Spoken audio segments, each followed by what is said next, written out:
Vamos a hablar con Nicolás Litvinov, él es director de estudinero.org. Bueno, vamos a hablar con Nicolás Litvinov, director de Estudinero. Con el licenciado Nicolás Litvinov, él es economista, fundador y presidente de Estudinero.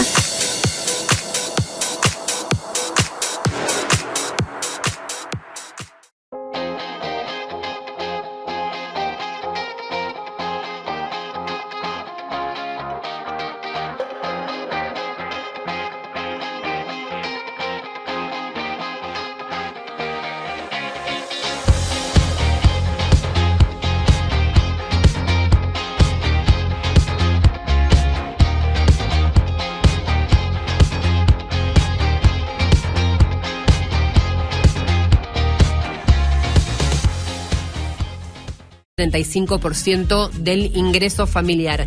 Esto, el movimiento del dólar, el achicamiento de la brecha entre el oficial y el blue, pero también cómo se ve el año en una proyección más general, con un Alberto Fernández que retoma la discusión con los sindicatos, que extiende la prohibición de despidos, un montón de términos que hacen a nuestra realidad económica, en la que le vamos a preguntar a un especialista, precisamente economista, experto en mercado de capitales, director general de estudinero.org, es Nicolás Litvinov y está en comunicación con nosotros. Hola Nicolás, ¿cómo estás? Victoria y Fede. Buenas tardes, Victoria y Federico, ¿cómo están? Bien, preocupados un poco pensando en las personas que están pagando un crédito, que le quedarán 25 años al menos por delante de pagarlo, y que temen que el próximo mes los créditos suba, se actualicen, se descongelen, y este anuncio de que no sea más del 35%, que ya es un montón, de un 35% del ingreso familiar, sea más un anuncio para la tribuna que otra cosa. Sí, mira, el tema de los créditos suba es un poco controversial en el sentido de que el que tomó ese crédito, en un primer momento, cuando se empezó a disparar el dólar con el gobierno anterior, eso aceleró la inflación y claramente haber tomado esos créditos se convirtió en un muy mal negocio porque no paraban de aumentar constantemente. Pero después de eso, hubo un momento en el cual se congelaron los créditos, lo que es el aumento, y ese congelamiento duró prácticamente todo el año pasado, y eso hizo que con la inflación que tuvimos el año pasado, cuando también el dólar se disparó en varias oportunidades, si tomamos el momento de entrada de ese crédito, de pedido del crédito a hoy, vemos que en términos de inflación y lo que sería el costo real, están haciendo un muy buen negocio los que tomaron un crédito UVA, ¿no? Al principio fue una muy mala decisión, parecía ser una mala decisión por cómo se movió la inflación y el aumento de las cuotas, pero luego el congelamiento hizo que, y sobre todo la disparada del tipo de cambio del dólar, hizo que haya sido una buena decisión al día de hoy. Veremos qué pasa mañana, pero que haya sido una buena decisión en el sentido de que hoy esos departamentos o casas que se compraron son prácticamente inaccesibles a un dólar blue como se están cotizando ahora las propiedades, ¿no? Entonces seguramente va a haber un ajuste, un aumento, pero me parece que por los números que se están manejando por ahora va a seguir siendo una muy buena decisión, como lamentablemente sucede casi siempre en la Argentina cuando se toman créditos en pesos, ¿no? Y más si en este caso es un crédito promocionado, fue un crédito promocionado por el Estado, y entonces eso pone responsabilidad sobre el Estado en el sentido de que no puede después terminar siendo algo muy nocivo para el que lo tomó cuando justamente era una promoción. Es decir que sigue siendo conveniente el crédito UVA, que no se asusten, y sí es posible que verdaderamente no supere el 35% del ingreso de una familia, ahora que hemos conocido los datos de una canasta básica total de una familia, y además el 35% de los ingresos ya sería un montón, pero ¿es viable que eso suceda?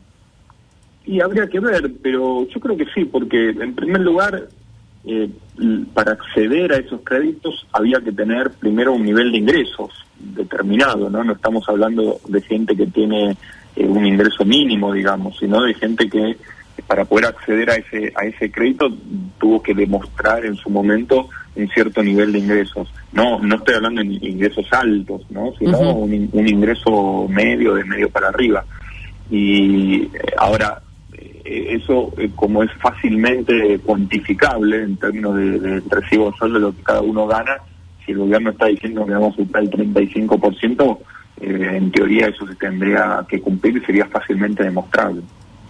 Bien, ¿y qué tenemos que pensar? Algunos hablan de una proyección alcista en el dólar oficial que va a hacer que antes que después sobrepase los 100 pesos y vemos un dólar blue que se mantiene medianamente estable ahí en el orden de los 156, 157 pesos. ¿Estamos cerca de esa idea de achicar la brecha entre el oficial y el blue y qué impacto puede tener si así fuera? Bueno, yo creo que es la misma novela de siempre, ¿no? En el país, de que de repente el tipo de cambio se dispara fuerte, después el gobierno encuentra algún mecanismo, como lo encontró en este caso el ministro de Economía, Martín Guzmán, a raíz de diversas instrumentaciones que hizo de política monetaria, cuando le dieron el control de lo que sería la política monetaria que antes la tenía el Banco Central, y a partir de ahí pudo dominar el tipo de cambio, como todos vemos, y pudo estabilizarlo. Estamos hablando del tipo de cambio blue. El tipo de cambio oficial claramente va a tener una tendencia alcista porque de alguna manera tendría que acompañar la inflación o estar por debajo de la inflación, pero ahí también, si el tipo de cambio oficial no subiese y de hecho con el tipo de cambio blue parado tanto tiempo, el riesgo de un atraso cambiario está presente y eso tampoco sabemos que tampoco es bueno para la economía. Entonces lo que a mí me parece que va a hacer ahora el gobierno es tratar de seguir achicando la brecha, que era el objetivo que se propuso Martín Guzmán, de llevarla a niveles del 30% más o menos, y la idea es que, bueno, por ahora parecería que lo viene logrando. Claramente vamos a esperar a ver qué sucede con las negociaciones con el Fondo Monetario Internacional y con el Club de París, y también lo más importante de esto, porque estamos hablando más que nada, como ves, de variables financieras, ¿no? Los créditos suba, el dólar, pero ¿qué pasa con la economía real? Bueno, esa es la gran disyuntiva. El gobierno está apuntando fuerte a un aumento del consumo y sabemos que la pandemia esta que estamos atravesando, junto con otras situaciones de coyuntura internacional, hacen que ese aumento de consumo se esté dando en cuentagotas y no en la magnitud que necesitaría la economía por ahora para levantar cabeza. Sí, pero no parece haber ninguna política que ponga, de hecho, dinero en el bolsillo de los argentinos para generar ese consumo. Bueno, la hubo durante la pandemia, digamos, ¿no? Con las transferencias que hizo el Estado. Sí. En estos momentos lo que el gobierno está haciendo también para estimular el consumo es mantener congelado de alguna manera las tarifas y ciertos gastos que de otra manera serían muy difíciles de afrontar, para que ese dinero, en vez de ir al gasto de servicios, vaya al consumo. Pero bueno, venimos de una economía muy, muy deprimida, que ya venía golpeada antes de la pandemia, y que por eso se están buscando de todas formas de que pueda reactivarse. Las expectativas o los pronósticos, mejor dicho, de los analistas para la economía argentina en este 2021 que recién comienza, eran muy optimistas, porque había que compararlo con un año que fue el año pasado, que veníamos muy golpeados. Ahora, con esto de la pandemia y la segunda ola, yo creo que todos esperábamos que ya a esta altura del año los contagios iban a ser mucho más bajos, que íbamos a ser una situación mucho mejor en términos de lo que es el COVID. Eso no se está dando por motivos que todos conocemos a nivel global, la nueva cepa y todo eso, y eso está como atrasando un poco esas proyecciones optimistas. Y bueno, eso, la forma de verlo es el castigo que están recibiendo las acciones y los títulos argentinos que cotizan en bolsa, ¿no? Entonces va a haber que esperar. Los números de la economía, del INDEX, por lo menos en términos de actividad industrial, la inflación, si queremos hablar de inflación, el año pasado fue 16 puntos menor que la del año anterior. Eso muestra una proyección a la baja de la inflación, que es algo que el gobierno puede mostrar como un logro de cara a la negociación con el Fondo Monetario Internacional. Todos esos son indicadores que de a poco pareciesen querer dar la vuelta, pero sabemos que también estamos en un contexto bastante complicado.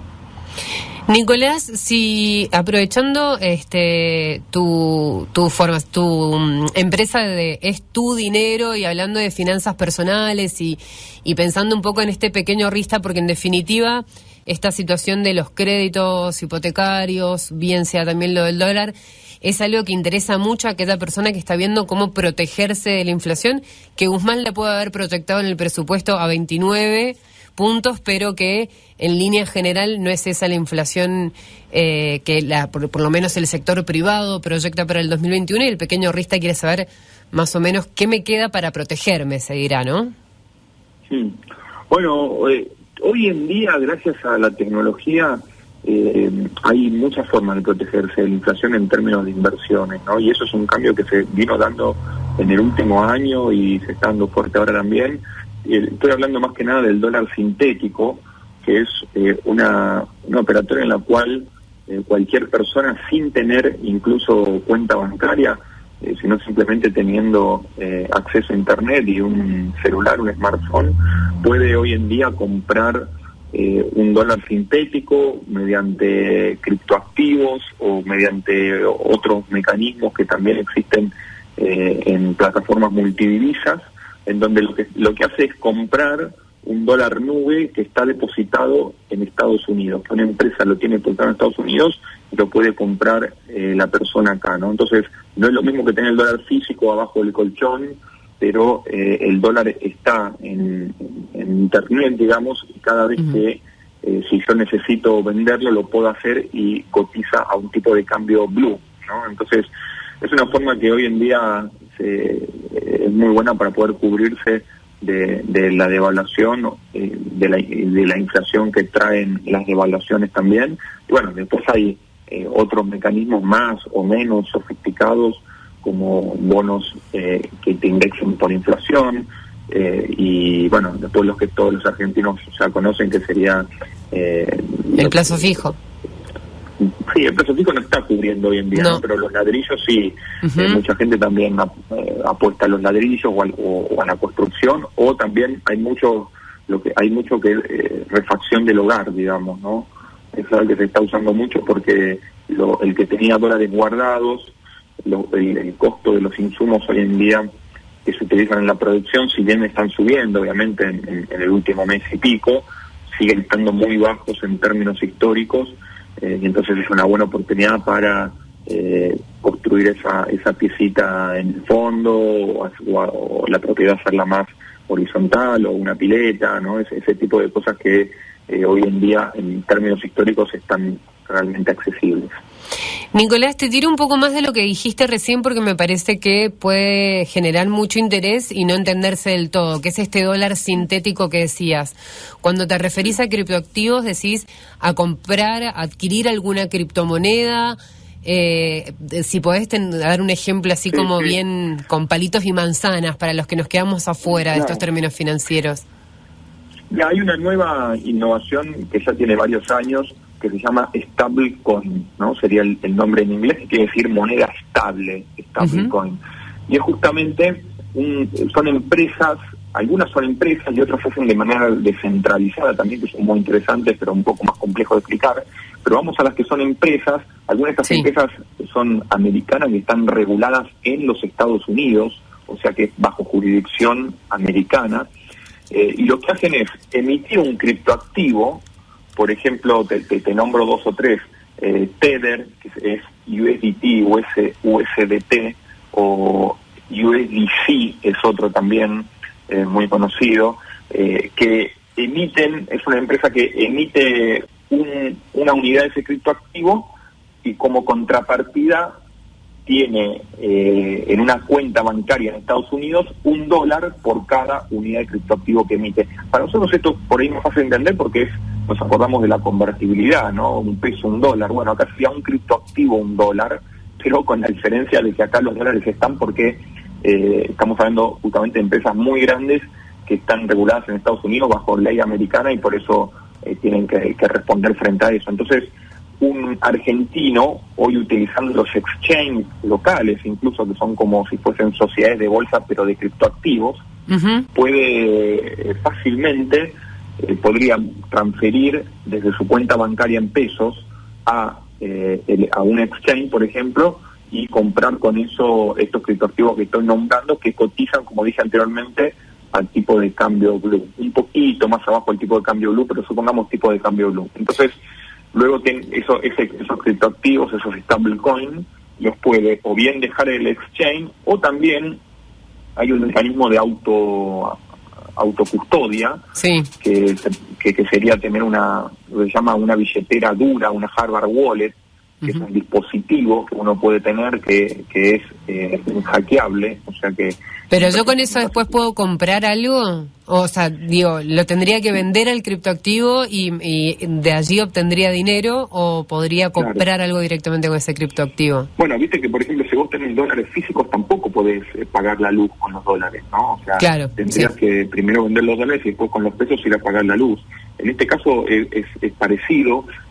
Lo que va a pasar también, y ya está pasando en Europa y en Estados Unidos, y también pasa en Argentina dentro de poco, es que esos mismos exchange emiten una tarjeta de débito a nombre del cliente, y el cliente puede gastar directamente con esa tarjeta de débito en pesos, y automáticamente cada gasto que hace se debita de su tenencia de stablecoin en dólares, digamos, ¿no? Se hace una operatoria de venta automática. Entonces, dentro de poco ya vas a poder con esos stablecoin pagar pesos, comprar cosas con una tarjeta de débito, digamos, ¿no? Entonces, eso es una innovación que ya se viene dentro de poco. Pero por lo pronto, incluso esta operatoria que yo te digo, se puede hacer a través de lo que se llama peer-to-peer o persona a persona, ¿no? Y hay algunos exchanges que facilitan eso y que monitorean y garantizan todas las operatorias. Entonces, vos podés vender tus stablecoin, recibir una transferencia en pesos a tipo de cambio blue a tu cuenta bancaria y desde ahí pagar lo que haga falta. Deudas, probablemente. Nicolás, muchísimas gracias por tu tiempo. No, muchas gracias a ustedes por el llamado.